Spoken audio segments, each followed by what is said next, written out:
He was huge. Barbra Streisand's Everything in Her Life storybook.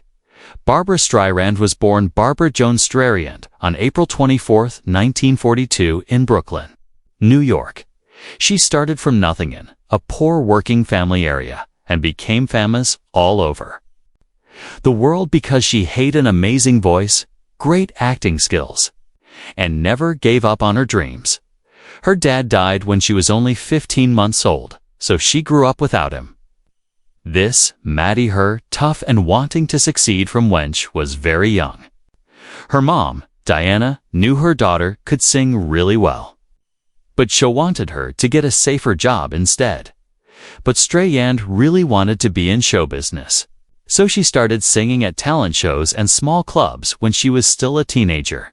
Streisand's career really started in the early 1960s when she began singing at nightclubs in New York City's Greenwich Village. People loved her special voice and the way she put feelings into her songs. Her big break happened in 1962 when she went on Tonight Show and The Ed Sullivan Show. TV viewers loved her mix of powerful singing and deep emotions. This got her noticed and to her first Broadway show, called I Can Get It for You Wholesale in 1962. She played Miss Marstein and got great reviews. She even got nominated for a Tony Award, which was incredible for a 20-year-old who was just starting out. Her music career took off when she made the Barbra Streisand album in 1963. This album showed off her perfect timing, wide singing range, and dramatic style.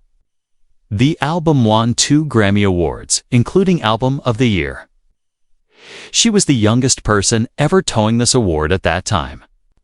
This started an amazing career in music where she made more than 35 albums, sold over 150 million records around the world, and became one of the best-selling female singers ever.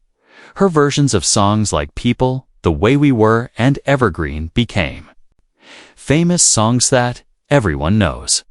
Besides her music success, Streisand also became a great actress who was really good at playing different characters. Her first movie was Funny Girl in 1968, and she won the Academy Award for Best Actress. She was one of the few people to win an Oscar for their very first movie role.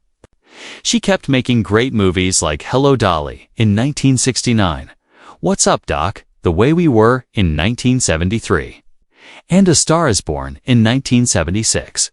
Streisand also made a history as the first woman to write, produce, direct, and star in a big movie studio film with Yentl in 1983. This was a huge achievement that inspired many women in the entertainment business. Her successes weren't just in music and movies. Streisand has always fought for what's right, women's rights, protecting the environment, and keeping our democracy strong. She has used her fame and money to help many good causes. By starting the Streisand Foundation in 1986, this foundation gives money to groups that work on things like teaching people about voting, civil rights, and making people aware of climate change. She's never been afraid to talk about politics and social issues, which made people see her as not just a great entertainer, but also someone who cares about helping others. During her career, Streisand has won almost every big award in show business, including 2 Academy Awards, 10 Grammy Awards, 5 Emmy Awards, a Tony Award, Special Award, a Presidential Medal of Freedom, and the American Film Institute's Life Achievement Award. These awards show not only how talented she is, but also how she keeps changing and growing while staying true to her art. She is one of the few people to win EGOT status. That means Emmy, Grammy, Oscar, and Tony Awards. This shows how good she is at many different things. In 1980, Barbra Streisand reached another big moment in her amazing career when she made the album called Guilty. This album became one of her most successful and lasting works. This project was special because she worked with Barry Gibb from the Bee Gees. His special writing songs and singing harmonies went perfectly with Streisand's powerful and emotional voice. The album had both slow love songs and fast pop songs, all made with the shiny production and disco style that Gibb was known for. Both music. Critics and regular people loved it, and it won Streisand a Grammy Award. It also made her a pop music star in the 1980s. The main song Guilty, which she sang with Barry Gibb, Mia, huge hit and reached number 3 on the Billboard Hot 100 in the same year. The song's sexy sound, unforgettable chorus, and the way Streisand and Gibb's voices worked together made it popular on the radio and a song that fans still love today.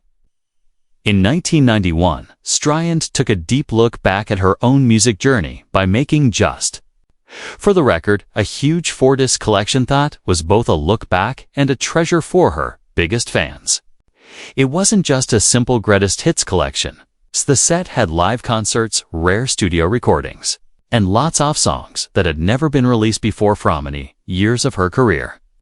The collection was carefully put together, almost like a music autobiography, giving listeners a complete and personal look at how she grew as an artist.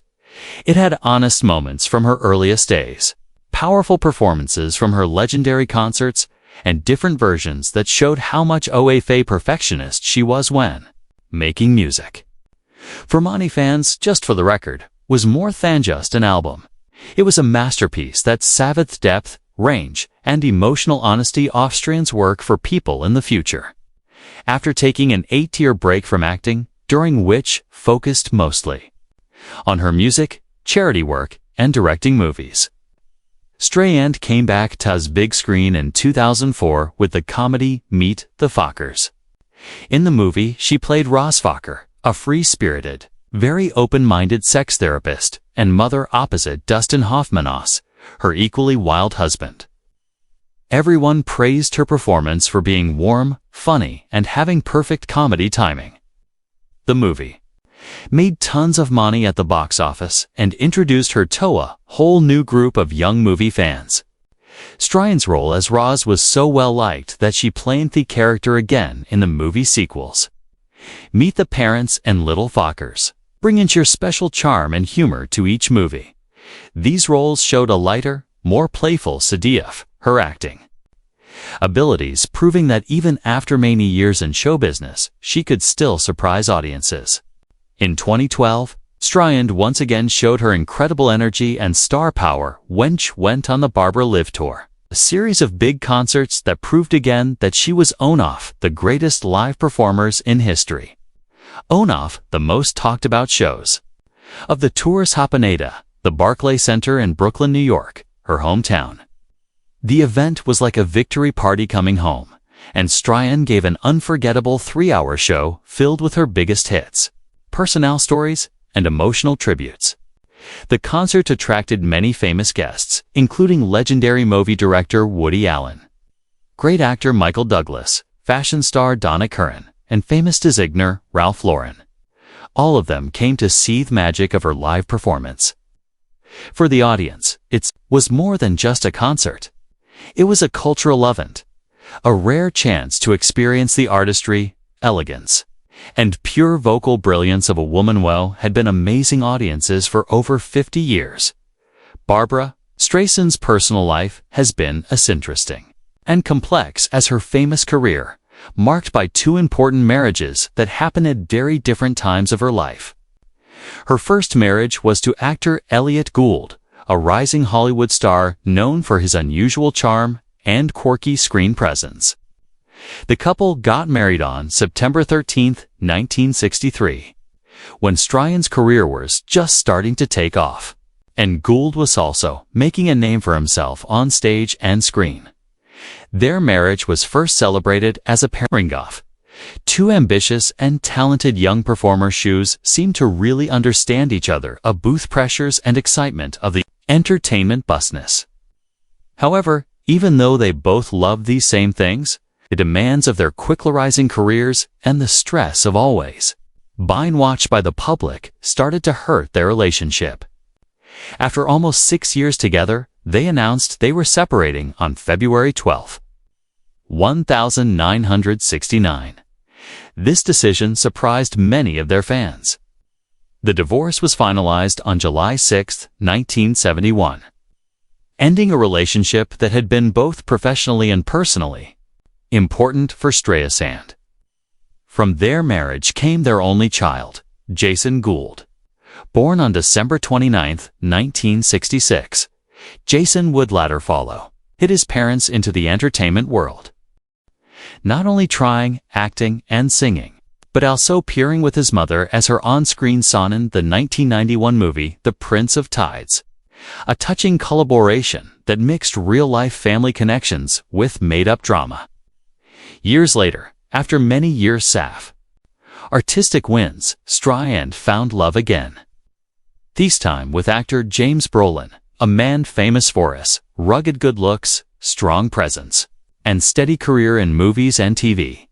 They got married on July 1, 1998, in a private but highly publicized ceremony that got media attention all over the world, notably because of Streisand's lasting celebrity, but also because the couple seemed to represent a mature and stable kind of romance.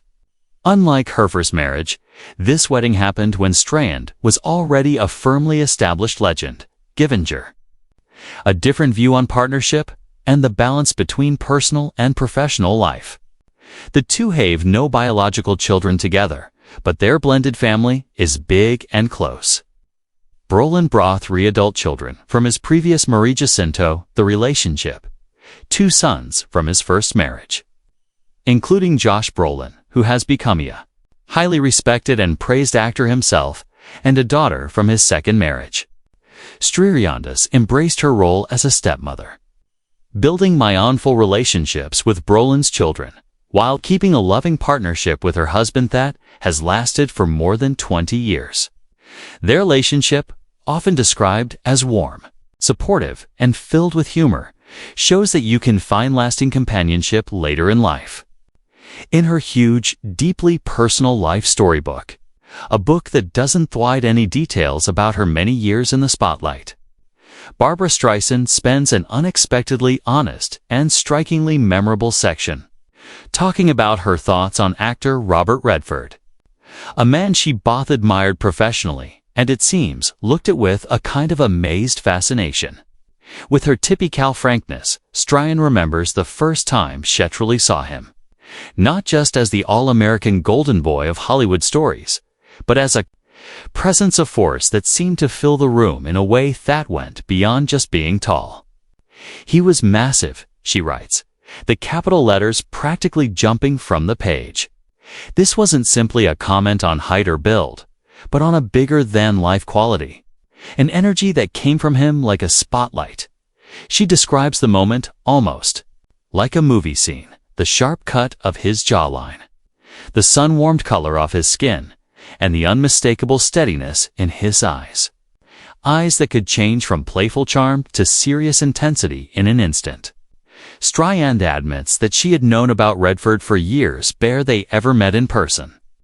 Like the rest of America, she had watched him rise to the highest levels of movie stardom through films like Butch Cassidy and The Sundance Kid and The Way We Were, a movie they famously starred in together, a pairing that, she confesses, first made her nervous.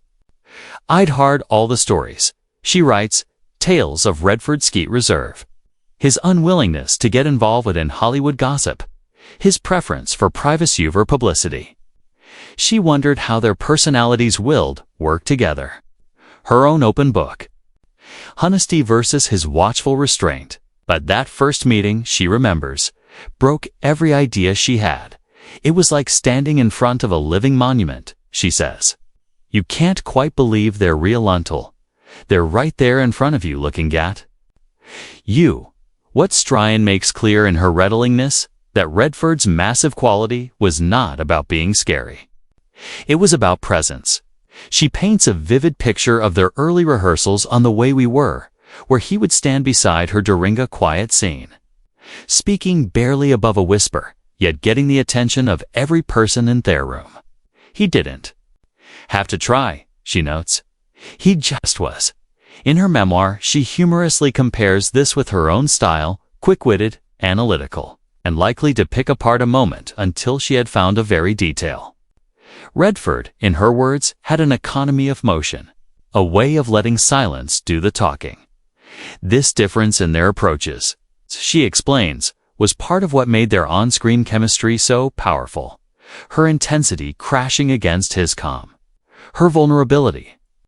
Meeting his quiet strength, Streisand also shares that Redford's mystique extended beyond the movie set. Off-camera, he had a way of slipping into the background at social events, never needing to be the loudest voice in the room. Yet, when he did speak, people leaned in, hanging on his every word. She describes him as a man built out of contradictions. Rugged yet refined, warm yet guarded, effortlessly charismatic, deeply private. She recalls one dinner they shared during filming where he told us employer stayed story about fishing in Utah and somehow made it sound like a parable about life, risk, and patience. It was infuriating, she jokes in its book, how someone could be that good-looking, that talented, and also that interesting. By the end of the chapter, becomes clear that Streisand's Heath was massive remark is less about the literal land, more about the metaphorical.